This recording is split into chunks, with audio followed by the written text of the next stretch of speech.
आपको लगता है डैंड्रफ ड्राइनेस से, खुश्की से होता है। गलत। जो तेल आप इसे ड्राइनेस को कम करने के लिए लगा रहे हैं ना, वही आपके डैंड्रफ को बढ़ा रहा है।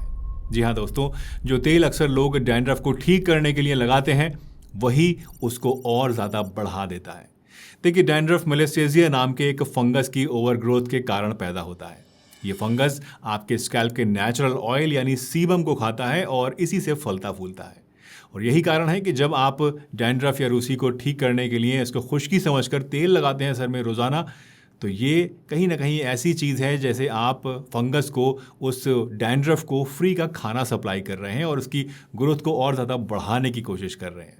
तो आज की इस वीडियो में मैं आपको कोई तेल नहीं बताऊंगा डैंड्रफ के लिए, क्योंकि वो इसका कोई इलाज है ही नहीं। आज मैं आपको 5 ऐसी सिंपल सी होम रेमेडीज़ बताता हूं जो कि डैंड्रफ को सिर्फ ऊपर ऊपर से नहीं बल्कि उसकी जड़ पे काम करती हैं और उसको अंदर से निकाल कर बाहर फेंक देती हैं, ताकि आपको दोबारा से कभी भी डैंड्रफ से परेशान ना होना पड़े। पहली रेमेडी है मेथी दाना, फेनुग्रीक सीड्स। दोस्तों, मेथी में नेचुरल एंटी फंगल और सूदिंग प्रॉपर्टीज होती हैं जो कि उस मेलेस्टेसिया फंगस को कंट्रोल करती हैं जो डैंड्रफ का असल कारण है। साथ ही ये स्कैल्प की इचिंग को भी शांत करती हैं और बालों को बेहतरीन नरिशमेंट भी देती हैं। इसको यूज़ करना बहुत ही ज़्यादा आसान है। बस आप 2 टेबलस्पून मेथी दाना रात भर पानी में भिगो दीजिए, आधे कप पानी में, और सुबह में उसी पानी के साथ इसको आप पीस लीजिए। अब इस पेस्ट को सिर्फ बालों में ऊपर ऊपर नहीं बल्कि जड़ों से सीधा स्कैल्प के ऊपर लगाइए और फिर 30 मिनट बाद एक माइल्ड शैम्पू से धो लीजिए। और शैम्पू कौन सा आपको इस्तेमाल करना है ये भी मैं आपको आगे बताने वाला हूँ, क्योंकि अगर आपने गलत शैम्पू इस्तेमाल किया तो आपकी डैंड्रफ दोबारा से आ जाएगी। इसलिए ये भी बहुत इंपॉर्टेंट है कि आप कौन सा शैम्पू इस्तेमाल करते हैं। वीडियो में बने रहिए, आगे बताने वाला हूँ। मेथी दाने की इस रेमेडी को आपको हफ्ते में सिर्फ 2 से 3 बार ही लगाना है, रोज रोज नहीं लगाना है, और लगातार 3 से 4 हफ्ते तक इसको आपको यूज करना है। ऐसा करने से आपको अपनी डैंड्रफ में फर्क जरूर दिखाई देगा। दूसरी रेमेडी है एप्पल साइडर विनेगर यानी सेब का सिरका। अब आप सोच रहे होंगे कि यार, एप्पल साइडर विनेगर तो पानी में डालने की, पीने की चीज़ है, ये तो वेट लॉस करता है, मतलब ये लगाने के लिए थोड़ी ना होता है। जी नहीं दोस्तों, एप्पल साइडर विनेगर पीने और लगाने दोनों के इस्तेमाल में लिया जा सकता है। बस आपको पता होना चाहिए कि इसको इस्तेमाल करने का सही तरीका आपके लिए कौन सा है। देखिए, हमारी स्कैल्प का जो नेचुरल पीएच है वो हल्का सा एसिडिक होता है, लेकिन जब स्कैल्प का ये पीएच बैलेंस बिगड़ता है तो डैंड्रफ पैदा करने वाली फंगस को बढ़ावा मिलता है। एप्पल साइडर विनेगर आपके स्कैल्प के उस पीएच बैलेंस को वापस से रिस्टोर करने में मदद करता है और एक्स्ट्रा ऑयल को भी वहाँ से साफ करता है। इसे इस्तेमाल करने के लिए शैम्पू करने के बाद 1 टेबलस्पून एप्पल साइडर विनेगर और 1 टेबलस्पून पानी, यानी दोनों चीज़ों को बराबर बराबर मात्रा में आप मिलाकर रख लीजिए। और फिर शैम्पू करने के बाद इस लिक्विड को, यानी जिसमें आपने आधा एप्पल साइडर विनेगर लिया है, आधा पानी लिया है, उस लिक्विड को आप अपने बालों में डालिए और पूरे बालों में, जड़ों में अच्छे से लगाकर 10 मिनट के लिए छोड़ दीजिए और उसके बाद साफ पानी से आप इसको धो लीजिए। हफ्ते में बस 2 से 3 बार आपको ऐसा करना है। और यहाँ पर भी आपको ये ध्यान रखना है कि जो शैम्पू आप यूज़ कर रहे हैं वो सही क्वालिटी का, सही टाइप का होना चाहिए, ताकि आपको जो फ़ायदा है वो पूरा मिल सके। बस इस रेमेडी के साथ दोस्तों आपको एक ही बात का हमेशा ध्यान रखना है, और वो ये कि एप्पल साइडर विनेगर को हमेशा पानी में पतला करके ही लगाना है। डायरेक्टली कभी भी इसको आपको नहीं लगाना है, क्योंकि ये एक तरह का एसिड है और डायरेक्टली अगर आप लगा लेंगे तो इससे आपकी जो स्कैल्प है वो जल भी सकती है। तो हमेशा बराबर मात्रा में पानी लीजिए, उसमें डाइल्यूट कीजिए और तभी इसको आप अपने बालों में लगाइए। दोस्तों, आपने एक चीज़ नोटिस करी होगी कि इन दोनों ही रेमेडीज़ में मैंने आपको एक चीज़ बार बार रिपीट करी, और वो ये कि जो शैम्पू है आपका, जिसको आप यूज़ कर रहे हैं, वो सही होना चाहिए। तो आखिर सही का क्या मतलब है? देखिए, जब आपको डैंड्रफ होती है तो आपको कोई भी नॉर्मल शैम्पू इस्तेमाल करना नहीं चाहिए, बल्कि इसकी जगह आपको एंटी डैंड्रफ शैम्पू इस्तेमाल करना चाहिए। लेकिन प्रॉब्लम यह है कि अक्सर हम यहीं पर सबसे बड़ी गलती करते हैं।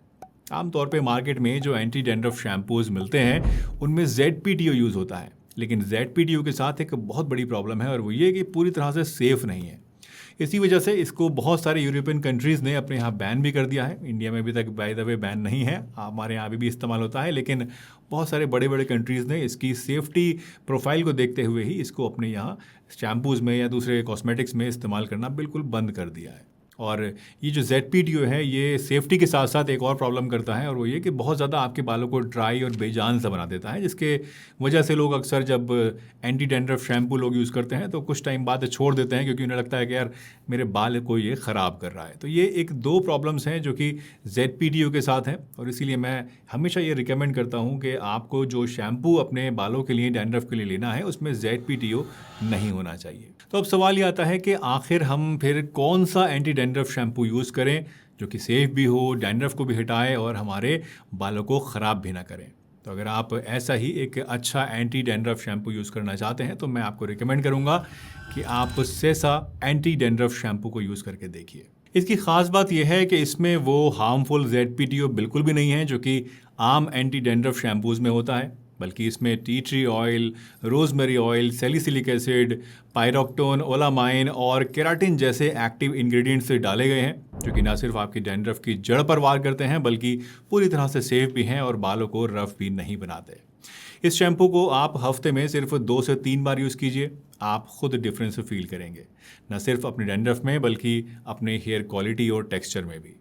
इस शैम्पू को अगर आप लेना चाहते हैं तो लिंक आपको नीचे डिस्क्रिप्शन में और फर्स्ट कमेंट में मिल जाएगा, और अगर आप हमारा special coupon code HHD15 use करेंगे तो आपको 15% का डिस्काउंट भी मिलेगा। तो अभी जाइए और अगर सही लगे तो इस शैम्पू को एक बार ट्राई करके ज़रूर देखिए। चलिए मेन टॉपिक पर वापस आते हैं और अब बात करते हैं डैंड्रफ के लिए हमारी रेमेडी नंबर 3 के बारे में। तीसरी रेमेडी है नीम। दोस्तों, नीम एक असरदार नेचुरल एंटी फंगल एजेंट है, लेकिन अक्सर लोग इसके साथ एक गलती करते हैं।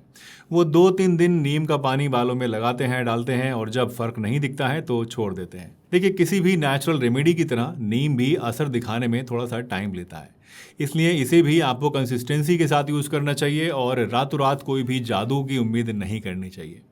अगर आप नीम को यूज़ करना चाहते हैं तो बस आप 1 मुट्ठी ताज़ी नीम की पत्तियां लीजिए, इन्हें 2 कप पानी में आप 10 मिनट तक उबालिए, फिर पानी को छानकर ठंडा होने दीजिए और शैम्पू के बाद इस नीम वाले पानी से अपने स्कैल्प को फाइनल रिंस दीजिए। इसे भी आपको हफ्ते में 2 से 3 बार इस्तेमाल करना है, रोज़ रोज़ नहीं, और कम से कम 4 हफ्तों तक इस्तेमाल करना है ताकि आपको अपने डैंड्रफ में फ़र्क दिखाई देना शुरू हो जाए। दोस्तों, ये चौथी रेमेडी शायद इस पूरी लिस्ट की सबसे ज़्यादा रिसर्च बैक्ड चीज़ है, और ये रेमेडी है T tree oil. T tree oil बहुत स्ट्रॉन्ग होता है, इसलिए इसे भी आपको कभी भी सीधा अपने बालों में नहीं लगाना है। इसे हमेशा किसी दूसरे ऑयल के साथ मिक्स करके ही आपको लगाना है। फॉर एग्जाम्पल, डैंड्रफ के लिए आप इसे कोकोनट ऑयल में मिलाकर लगा सकते हैं। बस 1 टेबलस्पून नारियल का तेल में आप 4 बूंदे टी ट्री ऑयल मिलाइए और इसे अपनी स्कैल्प पर लगाकर 5 मिनट हल्की मसाज कीजिए, फिर आधा घंटे के लिए लगा हुआ छोड़ दीजिए, और फाइनली एक अच्छे शैम्पू से आप इसको वॉश कर लीजिए। इसे भी आपको हफ्ते में सिर्फ 2 बार इस्तेमाल करना है, रोज़ रोज़ यूज़ करने की ज़रूरत नहीं है। 5वीं और आखिरी रेमेडी है दही और नींबू का कॉम्बिनेशन। ये एक ट्राइड एंड टेस्टेड घरेलू नुस्खा है जो कि बहुत ज़्यादा कारगर है और बहुत सिंपल सा है। दही में प्रोबायोटिक्स होते हैं जो कि स्कैल्प के हेल्दी बैक्टीरिया को सपोर्ट करते हैं, और ये स्कैल्प को हाइड्रेट करके खुजली को भी कम करता है। और नींबू, ये अपनी नेचुरल एसिडिटी से pH बैलेंस रिस्टोर करने में हेल्प करता है, जिससे बैक्टीरिया की जो ग्रोथ है वो कम हो जाती है। बस 4 टेबलस्पून फ्रेश दही में आप 2 टेबलस्पून नींबू का रस मिलाइए और इस स्कैल्प पर अच्छी तरह से लगाकर 20 मिनट के लिए छोड़ दीजिए और फिर शैम्पू से वॉश कर लीजिए। इसे हफ्ते में सिर्फ आपको 1 बार इस्तेमाल करना है, और अगर स्कैल्प बहुत ज़्यादा ड्राई है, सेंसिटिव है, तो नींबू को कम रखिए, वरना आपको स्कैल्प में जलन हो सकती है। वैसे अब जब आपने यहाँ तक वीडियो देख ली है तो एक हार्ट वाला इमोजी कमेंट ज़रूर कीजिएगा। अगर आप आज से इन रेमेडीज़ को ट्राई करने वाले हैं तो यस लिखिए, ताकि मुझे पता चले कि आपको वीडियो हेल्पफुल लग रही है या आप इससे कुछ नया सीख रहे हैं। क्योंकि देखिए, कम्युनिकेशन 2 वे होना चाहिए। सिर्फ मैं ही बोलता रहूँगा, आपकी तरफ से कोई रिप्लाई नहीं आएगा तो मज़ा नहीं आता है, इसलिए कमेंट किया कीजिए। मैं कमेंट्स को पढ़ता हूँ, जितना हो सकता है उतना पढ़ता हूँ, कोशिश करता हूँ रिप्लाई भी करूँ। जाहिर सी बात है, सबका नहीं कर सकता क्योंकि हज़ारों कमेंट्स आते हैं और मैं हमेशा पर्सनली ही रिप्लाई करता हूँ, मेरी कोई टीम में से रिप्लाई नहीं करता है। तो इसलिए अगर रिप्लाई कमेंट का नहीं आता है तो माफ़ कीजिए, बट कुछ मजबूरियां हैं, इसी वजह से नहीं कर पाता हूं टाइम की कमी से। कमेंट किया कीजिए, अच्छा लगता है मुझे। और अगर चैनल पर नए हैं, सब्सक्राइब नहीं किया अभी तक तो सब्सक्राइब भी कर लीजिए, बेल आइकन प्रेस कीजिए ताकि नोटिफिकेशन आने वाली वीडियोस की आपको मिलती रहे। और अगर कोई सवाल मन में रह गया है तो चाहे तो कमेंट में पूछ लीजिए, नहीं तो हम ऑनलाइन कंसल्टेंसी भी प्रोवाइड करते हैं, चाहे तो उसका भी लाभ उठा सकते हैं। चलिए, मिलता हूँ आपसे अगली वीडियो में। तब तक अपना ध्यान रखिए, हंसते रहिए, मुस्कुराते रहिए, रोज़ कुछ ना कुछ नया सीखते रहिए ताकि आप रह सकें हेल्दी हमेशा।